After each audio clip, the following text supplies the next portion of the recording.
Hey everybody, welcome to this second part of my interview with Alex Ebenstein. You're right here on The Suspense is Killing Me, and I'm Lucas Marino, your host. And if you haven't listened to part one of my interview with Alex, I encourage you to go ahead and hit pause, go back, listen to the first part of the interview where we talked to Alex about his this year's first publication, Curse Corvus. His most recent publication is the topic of today's discussion, and that is Melon Head Mayhem, which is a part of Shortwave Publishing's Killer VHS series. Now, I don't want to spoil it here in the opening, the intro to the episode, and talk all about these things. You're going to have to listen or watch to hear all the details about what the heck is a melon head, how did Alex end up being, how was he inspired to write this story, and how did he end up working with Shortwave Publishing on this project. So all of that and more following this intro. Now, after today's episode, starting next week, we have a two-part series with Antonia Rachel Ward, author of The Marionette, Attack of the Killer Tumbleweeds, and coming up this October, Dreamscape. So I am very excited about the next two episodes as well. Make sure you check those out. Antonia Rachel Ward was a pleasure to interview, and I think you'll find it very informative and entertaining. After my interviews with Antonia, I have Stephanie Ellis in the queue, and I just had the recording with Stephanie this morning. It was fantastic. Of course, we planned an hour and ended up at almost 2 hours of discussion.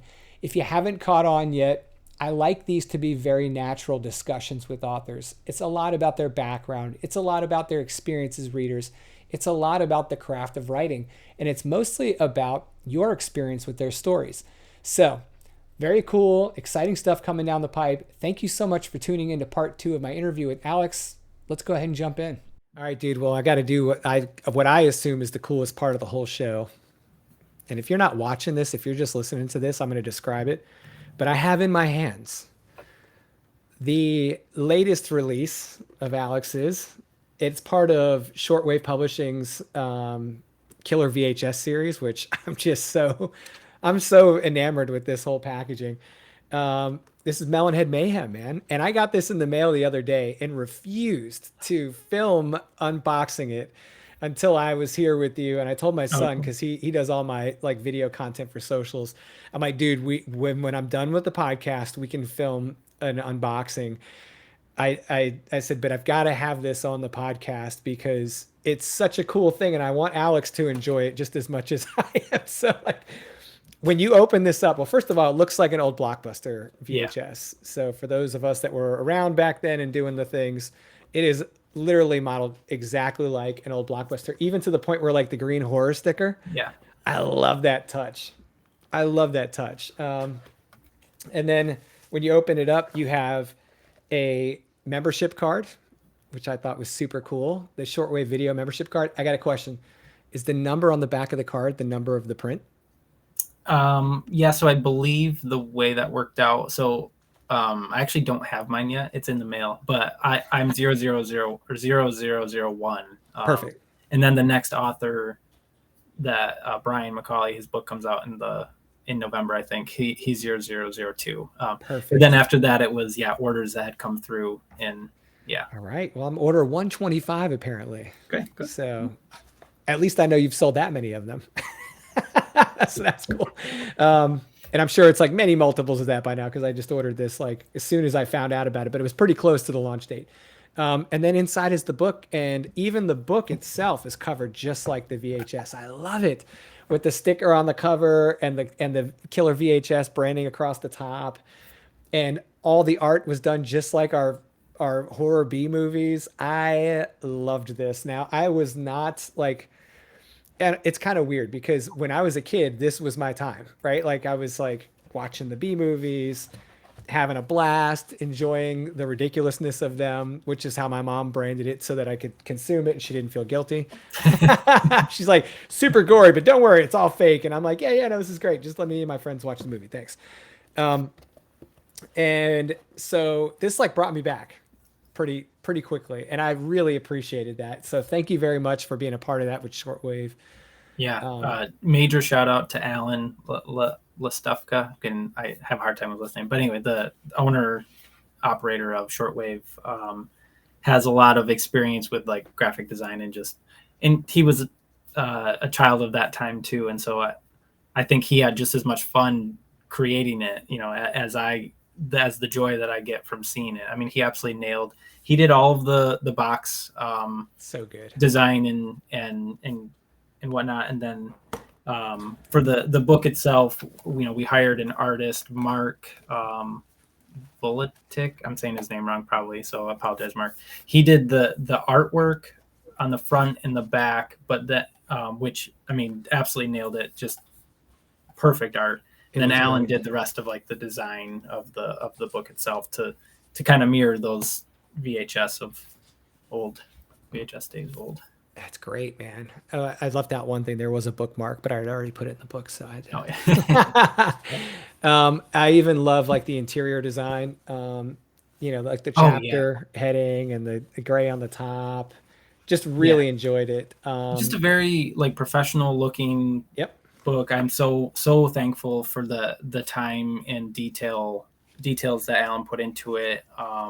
And I love that he chose the type of paper he did. It's kind of that like ground pulpish, it feels right for the book. It's lightweight and well, I was going to mention the font selection too. Oh yeah. The font is basically the same font we had in most of our fiction books back then. The font selection was very reminiscent of what we would have been reading back then. So for all of you interior design nerds out there, and when we say interior design, we don't mean your house. We mean the book. Yeah, seriously, Alan's top notch. I mean, I'm so thankful I got to work with him on this book. He really nailed it. And I've said this before elsewhere, but the stories aside, the fact that I have, Curse Corvus and Melon Heads, that I can put these two books on my shelf and know they're mine, like just looking at them, I very proud of that. I like the stories within, and I hope other people do too. But just the books themselves they look so good. I love it. They look amazing. And like I was saying before, I don't have a soft spot for B horror because I'm not like obsessed with it. And yes, I have worked for someone who was. He's like, this dude was like way over the top. But I had a really strong appreciation for it because it was part of my upbringing and I really enjoyed them in the moment. And they're funny. They're funny and they're fun and they're also horror. So to me, it was like a perfect mix. I'm a huge Frank Zappa fan. Okay. The musician Frank Zappa, for those that are maybe not so familiar. And he wrote a song called Cheapness about 50s B movie horror type stuff. And it's so good. And if you've like watched the old 50s B movie horrors, like the strings hanging from the spiders they're shooting across the sky and like the buildings are falling over and you can see the guy in the back moving the the cart out of the way, like all that stuff is so good. And it all started back then and carried all the way through, and it was so cool to be there in the 90s when and in the 80s, sorry, in 90s when a lot of that to me was kind of like reaching its pinnacle. Like the stories were super sci-fi related oftentimes, and they would go over the top with like the special effects that they could use for gore. And I just loved it. I had a friend who was obsessed with creating like all the physical special effects, no CGI stuff. I'll just interject here real quick.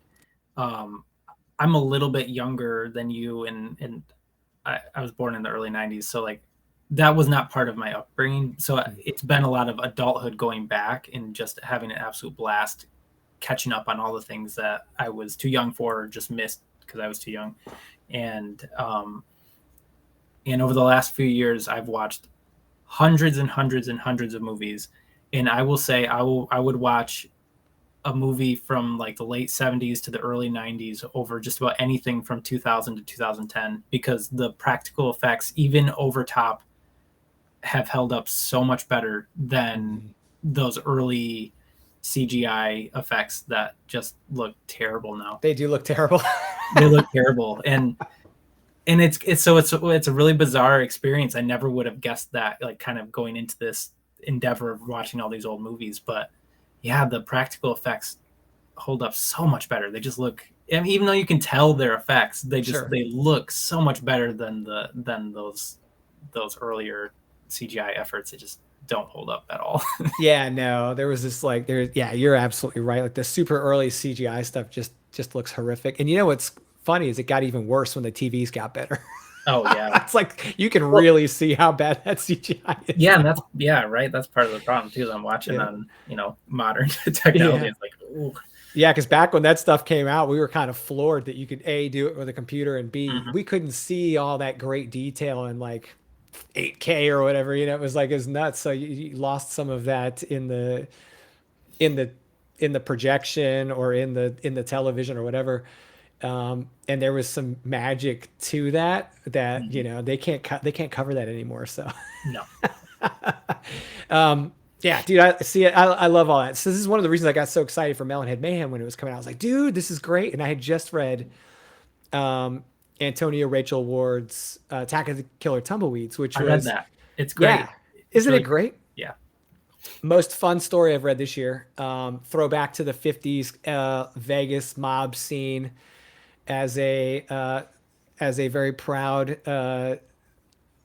guy coming from an old school Sicilian family. I was like enjoying the heck out of it. I was like, this is great. This is like, half the stuff that I was exposed to when I was younger just by some of the other people around me. But I really enjoyed that. So when I saw Melonhead Mayhem, I thought, well, this is really cool because I had so much fun reading this other book from Antonia about this, throwback kind of B movie kind of deal. To see Melonhead come out and it was like a totally different approach to it, but still that kind of nostalgic fun really caught my attention. And I said that was brilliant. So maybe this isn't the right, maybe, because I asked the question about theme with Curse Corvus, and I'm not sure if it's either more or less important to ask that question about Melonhead Mayhem, but I'm guessing maybe this was more about like really diving into a fun horror story. Yeah. So, real quick, I read Antonia's Attack of the Killer Tumbleweeds. Highly recommend. You get that 50s B movie vibe, absolutely. But the great thing, and what I love about like horror writers now going back and like kind of paying tribute to that, is you get more. There is so much heart, and like Oh, it's so good. it it absolutely fits the vibe. But Antonia's book is so much more than that too. It's a really worthwhile experience. So anyway, go get that. You should read it. Yeah. Um, but yeah, to answer your question about melon heads, there was more of a, there was no theme involved, or at least certainly not intentionally. It was, ironically, it started as a short story that I wrote for a prompt, like a magazine prompt thing, and the prompt was like, "Here's a first line, and it's." Um,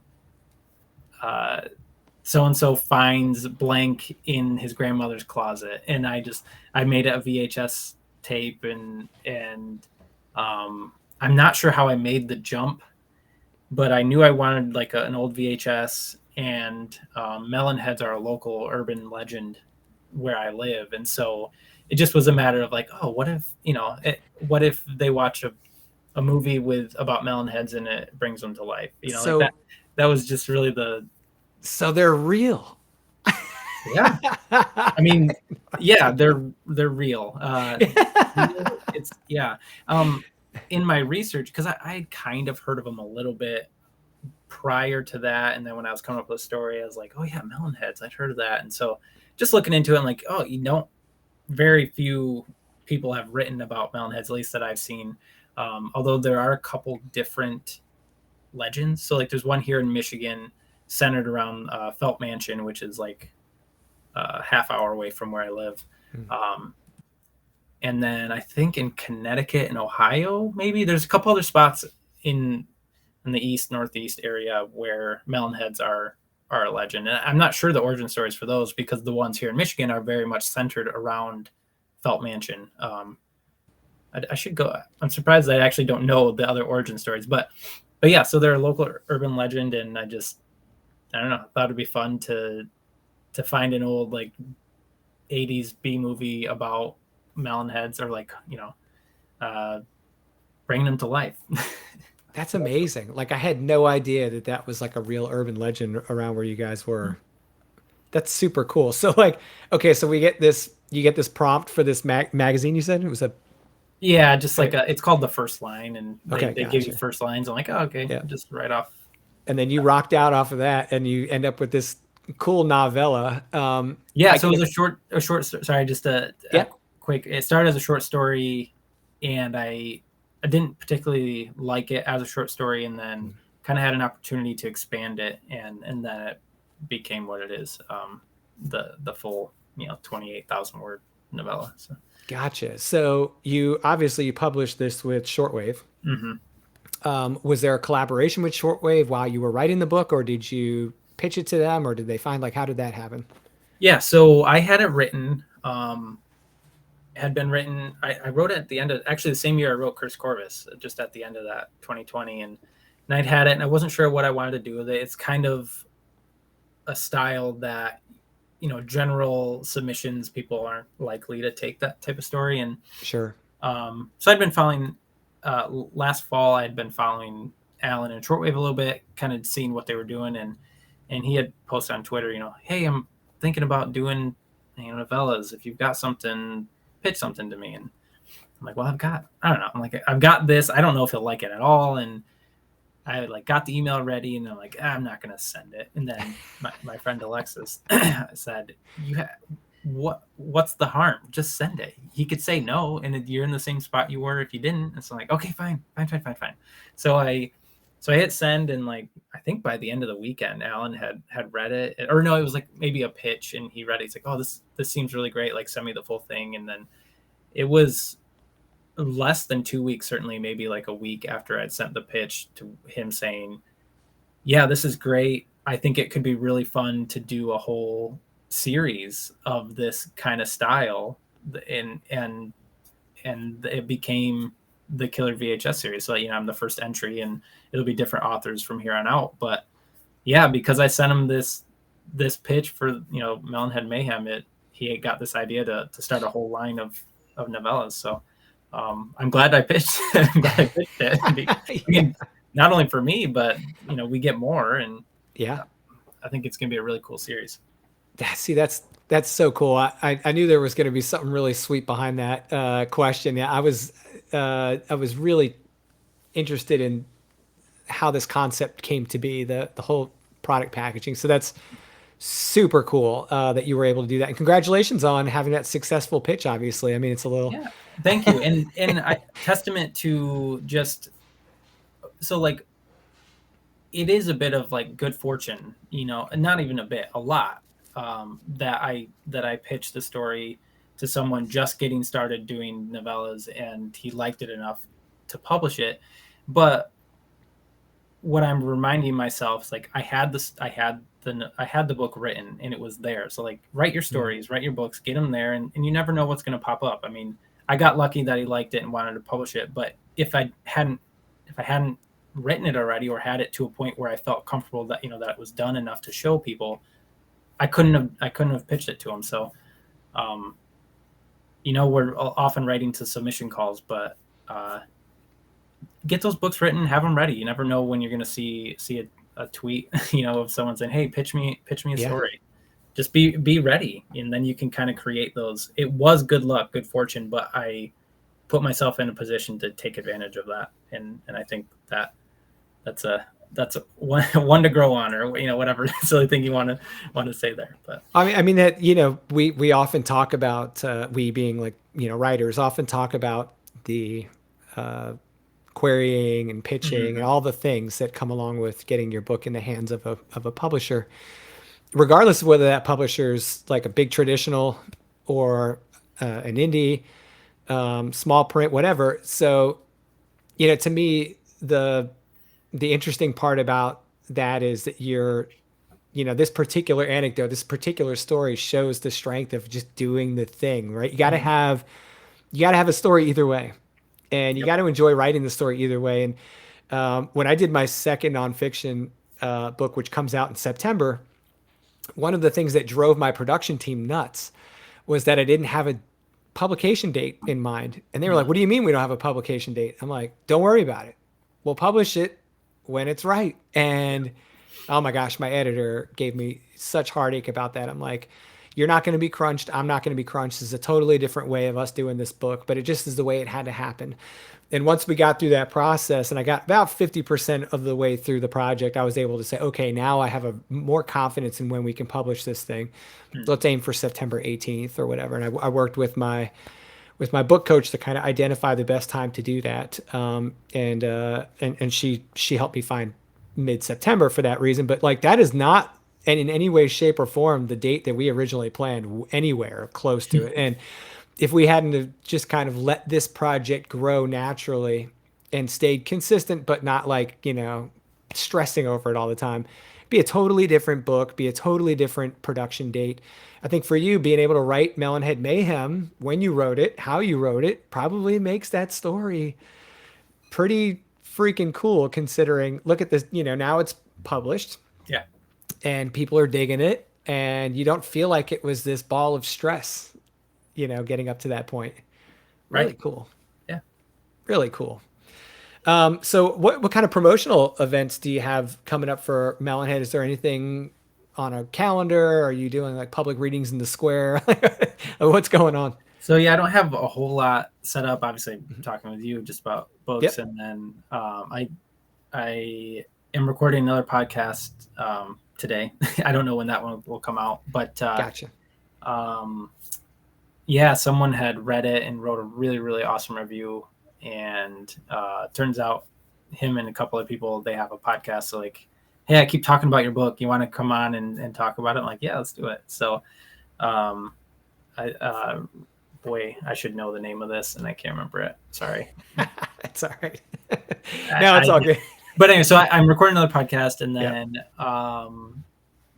so I don't know when this specifically will air, but tomorrow from my current time, I have just like a couple hour like local event. There's an indie bookstore in my town, and they are super supportive of local authors, and shout out to them because they actually will like stock print on demand indie books. So they've been stocking Curse Corvus, and great people to work with. And they said, hey, you want to do like an author event? I'm like, sure. I don't know who'll show up. Like, nah, don't worry about that. We got a table for you. Bring some books, and whoever's in the bookstore, then come chat with you. Maybe they'll buy a couple books. I'm like, let's do it. So awesome. Doing that tomorrow, just kind of hanging out in the bookstore. And like I mentioned this on Twitter, if the worst case scenario is I sit in a bookstore for 2 hours, it could be a lot worse than that. So, that's not a bad worst case. So yeah, absolutely. And not really much else, but I'm always open. So, hey, if you're listening to this and you've got a podcast or an event, let me know. I like selling books. I like talking about books. So yeah, most definitely. And we'll have to get you to come back so we can talk a little bit more about Melon Head Mayhem and kind of how the whole thing's been maturing since its release. And we'll be able to dive in a little bit more in the story at that point. Sure. If you would like to, of course. And then I guess the last thing I would ask is what kind of, are you going to any conferences this next year? Are you hitting up Stoker next spring? Like, what do you have on your agenda? I don't know. Nothing's set in stone. I hope so. San Diego is a little far away. We'll see. I if I can make it work, I really hope to get to StokerCon next year. I believe AuthorCon is in St. Louis. There's next two. Fall. Yeah. So there's one, the original one in Virginia, I believe. Oh yeah, you're right here in Williamsburg. Yeah. Right. Yeah, that's right. Yeah. And then they added another date, I believe, in the fall of 24 in St. Louis. So that's about a 6-hour drive for me, which 6.5-ish, and that's the same as it was for me driving to Pittsburgh for StokerCon this year. So I certainly, if I can't do StokerCon, I'm hoping that I can make the trip down to St. Louis to do that. Oh, that'd be great. I love the big events, and especially if I get a chance to sell books, it's so much easier to talk to people at a table, and you have the book in your hand. You can just have the conversation. It's similar conversation to like what we're having, well, and what we had in person in Pittsburgh. It's just a lot of fun, and so I hope to do at least one, if not both of those next year. Perfect. Yeah, my heart broke a little bit when I saw the advertisement go out for AuthorCon in St. Louis. I was like, oh, they're leaving Williamsburg, and then I think it was Brian Keene jumped in like real quick. He's like, no, dude, we're not leaving. We're doing both. And I was like, oh, thank God, because I just found out about AuthorCon like Christmas. Oh, okay. And then they had their event, and I was already scheduled to be out of the area on the road for work, so I couldn't attend. So it was heartbreaking because I'm like, it's right down the street from my house. It's literally 15 minutes from my house where they hold AuthorCon. And so I signed up as soon as 24 was announced. And I'm considering going to St. Louis as well, doing both events. I've heard it's a blast. I haven't been, but everyone seems to really love it. Yeah, that's what I hear. So if I could do both AuthorCons, I already picked up tickets for StokerCon. Cool. So hey, worst case, dude, if you can't make it, just ship me a bunch of your stuff. I'll be in the parking lot, like just peddling books for everybody. Cool. All right. Well, Alex, where can we find out more about you? Where can we find out more about Dreadstone Press, the books, all the things? Yeah. So I'm on Twitter. Well, all social. Twitter and Instagram at Alex Ebenstein. And at Dreadstone Press for both of those things. And then both the websites, alexebenstein.com, dreadstonepress.com for, more of that like traditional information about where to actually buy the books and that sort of thing. So I'm online. You search my name or Dreadstone Press, you'll find me. Excellent. And I could personally attest to the greatness of Curse Corvus. So go check it out, guys. I'm really enjoying it. Almost done. I'll be done tonight. I'm not quite as cool as some of the other people that can read the whole thing in one sitting. Alex, I will send you a sweet little message about the ending when I get there. Cool. Good deal. And guys, I appreciate you tuning in today, spending some time with Alex and I. Make sure you guys like and subscribe. Like I said earlier in the episode, we've got Antonia Rachel Ward coming to talk about her upcoming release in October and about Attack of the Killer Tumbleweeds, which we've discussed today. And yeah, Alex, just so grateful that you were able to take the time today to meet with us and talk with us. So thank you so much, sir. Yeah, thanks for having me. It was a blast. Really good time.